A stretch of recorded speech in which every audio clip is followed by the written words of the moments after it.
हाँ जी, स्ट्रक्चर की बात करते हैं। सबसे पहले अगर हम इसकी सिमेट्री देखें, इसकी शक्ल कैसी है, इसकी शक्ल जो है वो रेडियल सिमेट्री है। रेडियल सिमेट्री कैसे है कि अगर इस पॉइंट से मैं इसको 2 इक्वल पार्ट्स में डिवाइड कर सकती हूँ। अगर मैं इस पॉइंट से इसको डिवाइड करती हूँ तो ये 2 इक्वल पार्ट्स में डिवाइड हो जाएगा। उसके बाद अगर मैं इस पॉइंट से इसको इस पार्ट से डिवाइड करती हूँ तो ये 2 इक्वल पार्ट्स में डिवाइड हो जाएगा।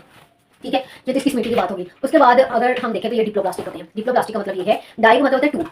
जब ये एम्ब्रियो फॉर्म में होते हैं, एम्ब्रियो से ज़्यादा डेवलप होता है ना एक यूकेरिया का जानवर, तो जब एम्ब्रियो में 2 लेयर्स बनती हैं, 2 जर्म लेयर्स को बोलते हैं जर्म लेयर्स।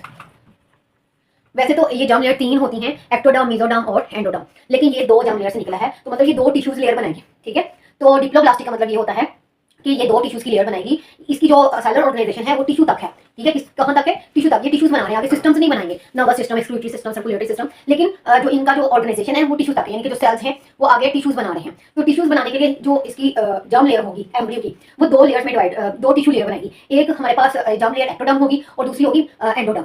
जो एक्टोडर्म है वहां से एपिडर्मिस बनेगी, यानी कि ये एपिडर्मिस बनेगी। ये जो है बाहर वाली एपिडर्मिस है, ये कहां से निकली है? जब ये एम्ब्रियो फॉर्म में था तो ये जो लेयर थी टिश्यू की वो क्या थी? एक्टोडर्म थी। ठीक है, अब ये सेकंड लेयर जो बनाएगा उसे गैस्ट्रोडर्मिस बोलते हैं, क्योंकि ये जो अंदर की कैविटी है ना उसको गैस्ट्रोवास्कुलर कैविटी बोलते हैं, इस वजह से इसको हम बोलेंगे गैस्ट्रोडर्मिस। ये सेकंड टिश्यू लेयर है, इस वजह से ये 2 लेयर्स टिश्यू की लेयर्स और की वजह से इसको हम डिप्लोप्लास्टिक बोलते हैं। और ये 2 जर्म लेयर से बनी है, एपिडर्मिस निकली है एक्टोडर्म से, जबकि एपिडर्मिस निकली है गैस्ट्रोडर्मिस निकली है एंडोडर्म से।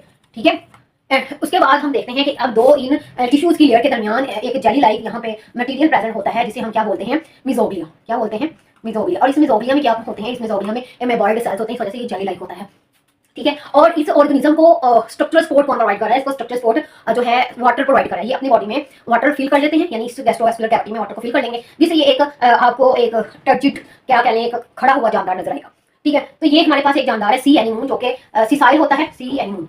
ठीक है, ये सिसाइल होता है, ये किसी सरफेस पे जाके एंकर हो जाता है, सरफेस पे जाके जुड़ जाता है, और जो ये सरफेस बनाता है जो ये स्टोन या रॉक्स के साथ जो यहाँ पे स्ट्रक्चर जुड़ेगा इस ऑर्गेनिज्म का, उसे कहते हैं बेसल डिस्क, यानी ये इसकी बेस बना रहा है। हाँ जी, यहाँ तक समझ आ गई। तो आगे चलते हैं, इसकी जो अंदर वाली कैविटी है उसे गैस्ट्रोवास्कुलर कैविटी बोलते हैं। इसमें वाटर फिल कर लेते हैं और इसमें यहाँ पे जितना फूड मटेरियल होता है वो डाइजेस्ट होता है।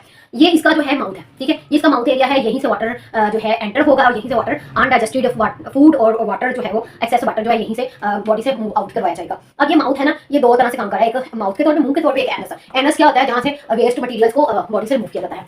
हाँ जी, माउथ के इर्द गिर्द जो है टेंटेकल्स प्रेजेंट होते हैं। ये टेंटेकल्स और ये जो टिश्यूज लेयर हैं, या आपने पढ़ी एपिडर्मिस, गैस्ट्रोडर्मिस, ये जो होती हैं ये नीडोसाइट्स से मिलकर बनी होती हैं। जो सेल्स होते हैं इसमें वो क्या कौन से होते हैं? नीडोसाइट्स।